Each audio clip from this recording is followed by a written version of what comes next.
இப்போ நம்ம படிக்கிற குழந்தைகளுக்கு நிறைய கேள்வி. என்னென்ன படிப்பு படிக்கலாம்?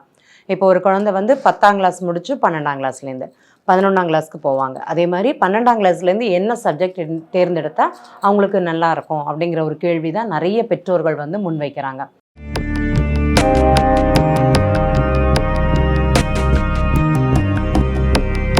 வணக்கம். அக்ஷய லக்ன பத்ததி ஜோதிடர் ஸ்ரீ குரு உமாவிங்கன். அவங்க ஜாதக அமைப்பின்படி இன்னைக்கு உள்ள லக்னத்திற்கு அவங்களுடைய 2ஆம் பாவக கல்வி ஸ்தானம் எந்த பாவகத்தில் உட்கார்ந்துருக்குதோ அது சார்ந்த கல்விகள் அப்படிங்கிறது அந்த குழந்தைகள் படித்தாங்கன்னா சூப்பராக இருக்கும். இப்போ படிப்பு நிறைய விதமாக இருக்குது. இது அப்படிங்கிறது நம்மளால் சொல்லவே முடியாது. ஆயிரக்கணக்கான படிப்புகள் அப்படிங்கிறது சொல்லலாம். உள்ளூரில் படிப்பாங்களா, வெளியூரில் படிப்பாங்களா, இல்லைனா படிக்கிறதுக்கு உண்டான யோகம் இருக்குதா?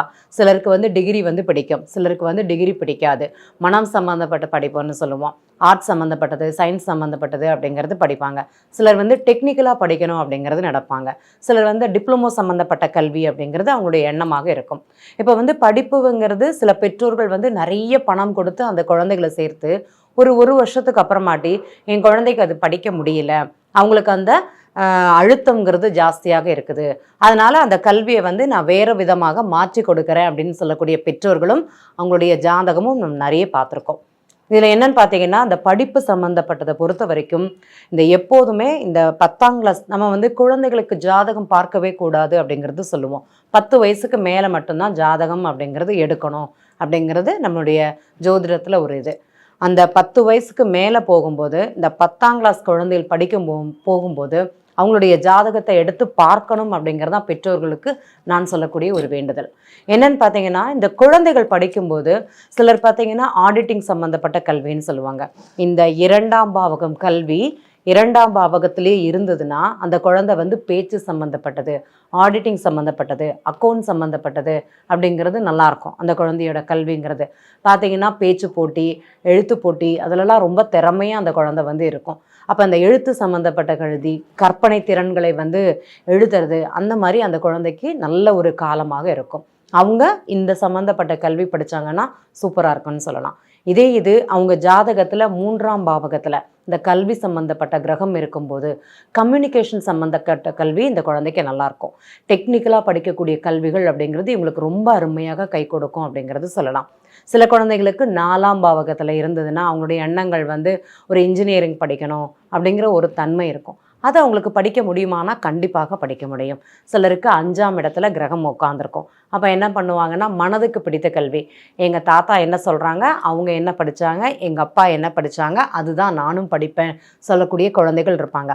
அப்படி சொன்னாங்க அப்படின்னா அந்த குழந்தைகளுடைய ஜாதகத்தை எடுத்து பாருங்கள். 2ஆம் பாவக கல்வி ஸ்தானாதிபதின்னு சொல்லக்கூடிய கிரகம் கண்டிப்பாக 5ஆம் பாவகத்தில் தான் இருக்கும். சில குழந்தைகளுக்குள்ள கல்வி ஸ்தானாதிபதின்னு சொல்லக்கூடிய கிரகம் 6ஆம் இடத்துல இருக்கும். இந்த குழந்தைகள் நீட் படிக்கலாம், மருத்துவம் சம்மந்தப்பட்டது படிக்கலாம், அதே மாதிரி ஆடிட்டிங் சம்மந்தப்பட்ட படிக்கலாம், அக்கௌண்ட் சம்மந்தப்பட்டது படிக்கலாம். இவங்களுக்கு ரொம்ப அருமையாக கை கொடுக்குமானா கண்டிப்பாக கை கொடுக்கும் அப்படிங்கிறது சொல்லலாம். இந்த மருத்துவம் சம்மந்தப்பட்ட ஜாதகங்களை எடுத்து பாருங்கள். தொடர்ந்து அவங்க படித்த காலத்துலேருந்து இன்றைய வரை ஒரு 30 வருஷம் அவங்களுடைய கல்வி ஸ்தானம்னு சொல்லக்கூடியது இந்த 6-8 தொடர்பு அப்படிங்கிறது இருந்துகிட்டே இருக்கும். இவங்களுக்கு இது கை கொடுக்குமானா கண்டிப்பாக கை கொடுக்கும்னு சொல்லலாம். அதே மாதிரி சிலருக்கு 7ஆம் இடத்துல கல்வி ஸ்தானாதிபதினு சொல்லக்கூடிய கிரகம் இருக்கும். என் ஃப்ரெண்டு என்ன படிக்கிறானோ அதான் நான் படிப்பேன், எனக்கு சந்தர்ப்ப சூழ்நிலையின் காரணமாக ஒரு கல்வி அப்படிங்கிறது அமையுது, அதை நான் படிக்கக்கூடிய ஒரு தன்மை அப்படிங்கிறது இந்த குழந்தைகளுக்கு அதிகமாக இருக்கும். அப்போ இங்கே அம்மா சொல்கிறதோ அப்பா சொல்கிறதோ அந்த குழந்தை படிக்காது. நண்பர்களுடைய கூற்று, நண்பர்களுடைய சொல் அப்படிங்கிறது அவங்களுக்கு அதிகமாக இருக்கும். அதே லைனில் விட்டுருங்க, அந்த குழந்தையோட கல்விங்கிறது மிக சிறப்பாக அமையுங்கிறதுல எந்த மாற்றமும் கிடையாது. அதேமாரி சில ஜாதகர்களுக்கு 8ஆம் இடத்துல கல்வி இருக்கும். என்ன பண்ணுவாங்கன்னா, இவங்க ரொம்ப ரிசர்ச் ஓரியன்டாக படிக்கிறது, வெளியூரில் போய் படிக்கிறது. சில குழந்தைகளுக்கு பயணம் செய்து படிக்கக்கூடிய ஒரு தன்மைன்னு சொல்லுவோம். அந்த மாதிரி தன்மை இருக்குமானா இருக்கும். அதுவும் மெடிசன்லேயே சர்ஜரி சம்மந்தப்பட்டது படிக்கணுங்கிற எண்ணம் இந்த குழந்தைகளுக்கு அதிகமாகவே இருக்கும். அது இவங்க படிப்பாங்களான்னா கண்டிப்பாக படிப்பாங்க அப்படிங்கிறது சொல்லலாம். சில குழந்தைகளுக்கு ஜாதகத்தில் 2ஆம் அதிபதின்னு சொல்லக்கூடிய கிரகம் 9ஆம் இடத்துல இருக்கும். அப்போது தந்தையோட பேச்சு, அப்பா என்ன சொல்கிறாங்களோ அதை படிக்கிறேன், எல்லாம் எங்கள் ஸ்கூலில் ஹெட் மாஸ்டர் இதை படி உனக்கு நல்லா இருக்கும்னு சொன்னாங்க. அப்போ அந்த ஒரு குருவனுடைய வழிகாட்டல் அப்படிங்கிறது அந்த குழந்தைகளுக்கு அதிகமாக இருக்கும். இவங்க 2 பேரும் என்ன சூஸ் பண்ணுறாங்களோ அந்த குழந்தை அதுதான் படிக்கும். ரொம்ப சிறப்பாக இருக்கும்னு சொல்லலாம். அதேமாரி சில ஜாதகங்களில் 10ஆம் இடத்துல கல்விஸ்தானாதிபதி 10ஆம் இடத்துல இருக்கும்போது டிப்ளமோ சம்மந்தப்பட்டது. இவங்களை வந்து ஒரு டிகிரி படிக்கிறது, இன்ஜினியரிங் படிக்கப்பட்டதுன்னு படிச்சிங்கன்னா அந்த குழந்தை படிக்குமானா கண்டிப்பாக படிக்காது. ஒரு வருஷத்துலேயே அந்த செலவு அப்படிங்கிறது வேஸ்ட்டாக வரும். அந்த குழந்தை அந்த கிளாஸை விட்டு வெளியில் வந்துடும். அப்படி வைக்கலாமானா கண்டிப்பாக படிக்க வைக்கக்கூடாது. அவங்களுக்கு பார்த்தீங்கன்னா எளிமையாக படிக்க வைக்கக்கூடிய கல்விகள், தொழில் கல்வி எதை வேணால் படிக்க வைங்க, அவங்க நல்லா படிப்பாங்க. அவங்களுடைய எதிர்கால வாழ்க்கைக்கு அது கை கொடுக்குமானா கண்டிப்பாக கை கொடுக்கும்னு சொல்லலாம். அதே மாதிரி சில ஜாதகங்கள் வந்து 2ஆம் அதிபதினு சொல்லக்கூடிய கிரகம் 11ல் இருந்ததுன்னா, இந்த 11ல் இருக்கும்போது என்ன பண்ணணும்னா, நம்ம ஆசைப்பட்ட கல்வி, அவங்க என்ன ஆசைப்படுறாங்களோ அது படிப்பாங்க. அதை வெளிப்படுத்துவாங்கன்னா கண்டிப்பாக அதை வந்து அந்த படிக்கிற காலகட்டத்திலேருந்தே 8ஆம் கிளாஸ்லேருந்தே அந்த குழந்தை சொல்லும், எனக்கு இந்த கல்வி தான் வேணும், இதுதான் படிக்கணும். அதற்குண்டான பிரயத்தனங்கள், அதற்குண்டான முயற்சிகள் அப்படிங்கிறது அந்த குழந்தைகளுக்கு அதிகமாகவே இருக்கும். அதையே அவங்க நன்றாக படிப்பாங்கன்னு சொல்லலாம். சிலருக்கு 2ஆம் அதிபதி 12ல், அவங்களுக்கு படிப்பு வந்து உள்ளூர் கிடையாது, வெளியூர் தான், ட்ராவல் பண்ண அமைப்பு தான். அந்த மாதிரி இடங்கள்ல இந்த குழந்தைய படிக்க வைங்க, படிப்பாங்க. அதுவும் என்னதுன்னா ஏர்ஃபோர்ஸ் சம்மந்தப்பட்டது, நீர்நிலை சம்மந்தப்பட்ட கல்வின்னு சொல்லுவோம். அதிலெல்லாம் இவங்களுக்கு ஒரு ஸ்கோப் இருக்குமானா நன்றாகவே இருக்கும்னு சொல்லலாம். இவங்க ஜாதகத்தில், யாரோட ஜாதகத்திலே இருந்தாலும் சரி, கல்விங்கிறது எந்த இடத்துல உட்கார்ந்துட்டு இருக்குது, அது சார்ந்த கல்விகளாக படிப்பாங்களா?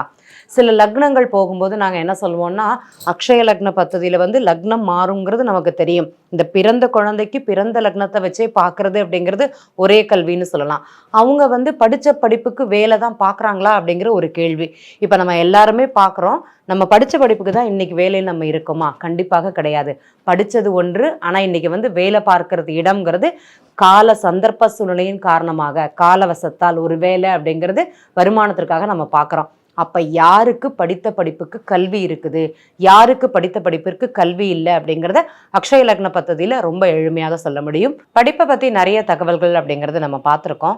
சில குழந்தைகள் நீட் எக்ஸாம் அப்படிங்கிறது எழுதுகிறாங்க. அவங்களுடைய ஜாதக அமைப்பு இல்லைனா அவங்களுடைய கிரகங்கள் எப்படி இருக்கும் அப்படிங்கிற ஒரு கேள்வி முன் வச்சிங்க அப்படின்னா, இந்த நீட் படிக்கிற குழந்தைகளுக்கு தசாபுக்தின்னு ஒன்று நடக்கும். பிறந்த நட்சத்திரம், அதாவது இந்த அஸ்வதி நட்சத்திரம் பிறந்தவங்க, அதே மாதிரி மகம் நட்சத்திரம் பிறந்தவங்க, அதே மாதிரி இந்த மூல நட்சத்திரத்தில் பிறந்தவங்களுக்கு தற்போது இந்த நீட் எக்ஸாம் எழுதுறது கை கொடுக்குமானா கண்டிப்பாக கை கொடுக்கும்.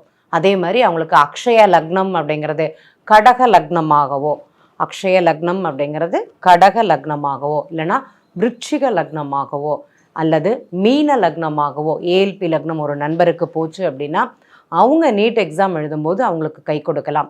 இது மாத்திரம் கிடையாது, இது பொதுவான தகவல். அவங்களுடைய ஜாதக அமைப்பின்படி அவங்களுடைய ஜாதகத்திற்கு 6ஆம் பாவகம் சொல்லக்கூடிய ஒரு கிரகம் 2ஆம் பாவகத்தில் தொடர்பு கொள்ளும்போது அந்த குழந்தை வந்து நீட் எக்ஸாம் அப்படிங்கிறது அவங்களுக்கு மிக சிறப்பாக அமையும். இல்லைனா மருத்துவம் சம்மந்தப்பட்டது, ஆராய்ச்சி சம்மந்தப்பட்டது, பிரச்சனைக்குரிய கல்விகள்னு சொல்லுவோம், அதெல்லாம் படிக்கிறதுக்கு அவங்களுக்கு உகந்த காலமாகவே இருக்கும் அப்படிங்கிறத இந்த இடத்துல பதிவு பண்ணிக்கிறேன். நன்றி.